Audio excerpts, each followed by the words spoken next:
Hello friends, welcome back to my channel. I hope everybody is doing very well. Today we're going to do my second paycheck in January. As you can see, every month when I get paid, I make sure I do my bi-weekly budget, which is very nice. I do based on zero-based budget, which means that every dollar has a job. I have to assign every dollar. I have to organize it in 4 parts. If you've been following me, you know my 4-part system. And my fixed expenses, variable expenses, sinking fund, and savings. Also, I do have investment in there, but the investment also go under savings. So let's dive into the numbers today. How is everybody doing? I'm super excited to be here today. I don't know about you. I hope you are doing very well. We are already getting to the second month of the year. It's running so fast. If you have set your goals, I urge you to look at it and see how it's going. Yes, because the time is not waiting for anybody. Yes, so for today, like I said, I'm going to do my bi-weekly paycheck budget. This pay was from January 24th and it will go up to February 6th. And I'm budgeting with the amount of $3,000. I've already done everything here. Like anytime I get paid, I pay my tithe. I take out some money for other stuff, like I automate my investment and all those things. Then that money that is left, that's what I divide into 4 categories: fixed expenses, variable expenses, savings, which is my savings challenges, and my sinking fund. I group my savings and my investment together, but I do auto my investment. So, which I've done a few videos about it. So if you are new here, welcome to my channel. This is how I do my bi-weekly budget. It's just on one sheet. I don't complicate my budget because I hate being complicated. So this is what we're going to do today. So first of all, we're going to look at my fixed expenses. These are my fixed expenses. Fixed expenses is the ones that I cannot do nothing about it. I cannot change it. It's barely that I can change my fixed expenses.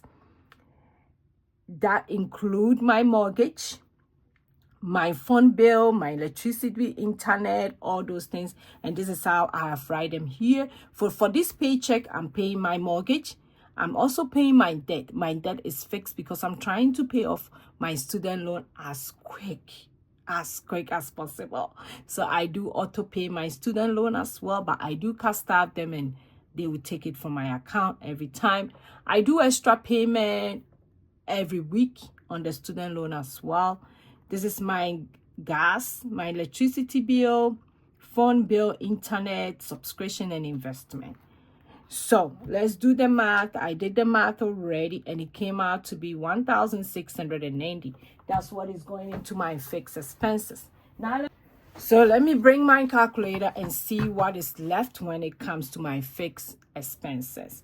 So it's going to be 3,000 minus 1,690.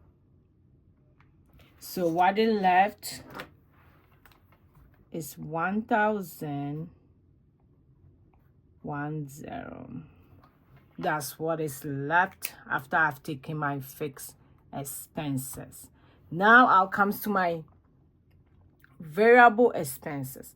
For my variable expenses, that one is the one that you can change it. It can be changed. It depends on you. It depends on the individual. It can really be changed. At times, you have to decide how you can manage these expenses. It's not really easy, especially when it comes to grocery. I've been trying to change my grocery, trying to reduce it as quick.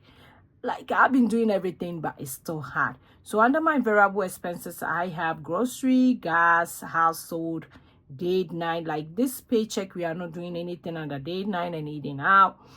I have for my nails, which I've been trying to do it myself. With the help of my sister, I've been trying to do it myself. So under my variable expenses, this category comes out to be $720. So I do have 1,310 left. So if I minus 720,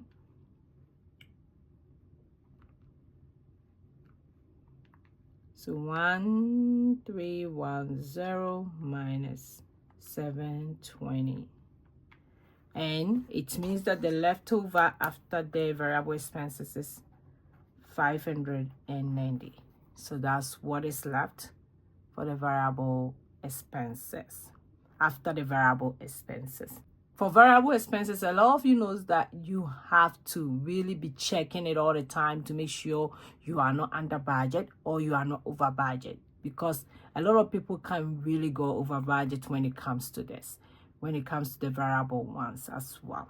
After my variable expenses, I go into my savings and I put 250 for my savings challenges. So I'm going to minus 250. And the money left here is for 340. So that's what is left after I've taken my savings challenges, which is 250. Every paycheck, I do put 250 under all my savings challenges. It's supposed to be savings and investment, but I do automate my investment. So that one comes under my fixed expenses because it goes straight from my account. So that one comes under here, but just the savings challenges that I do put 250 under that. So now that we are done with the savings, now we comes to my sinking fund. Sinking funds are the mini savings challenges that you do towards the specific future expenses.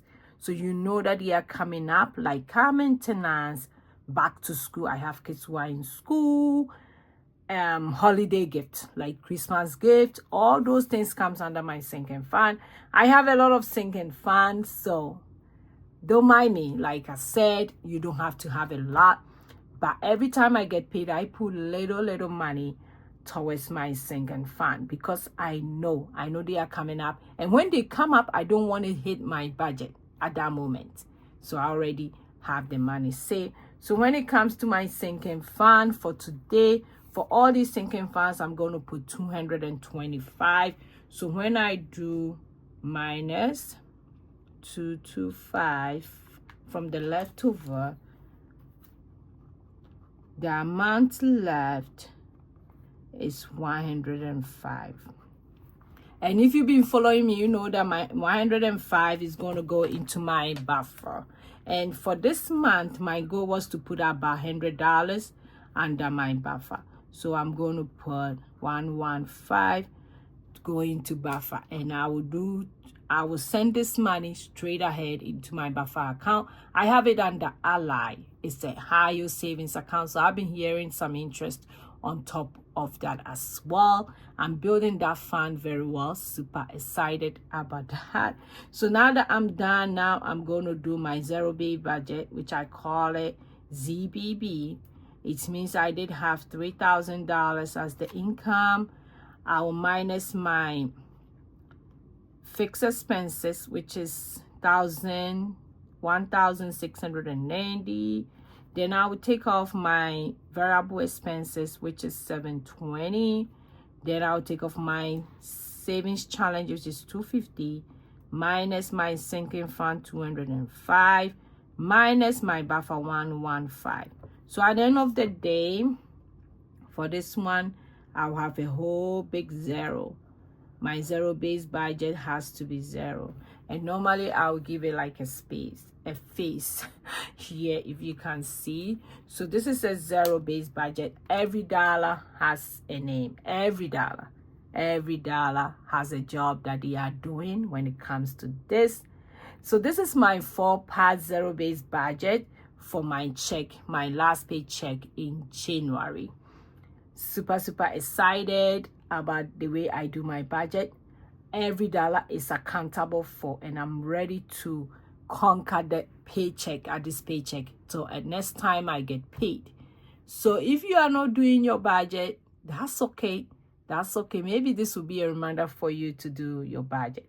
So if you find this video very useful, please don't forget to hit on the subscribe button and the bell beside it so that you don't miss any of my video.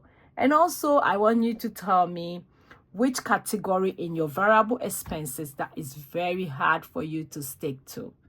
Thank you so much. I will see you in my next video. Go and be grateful. Bye.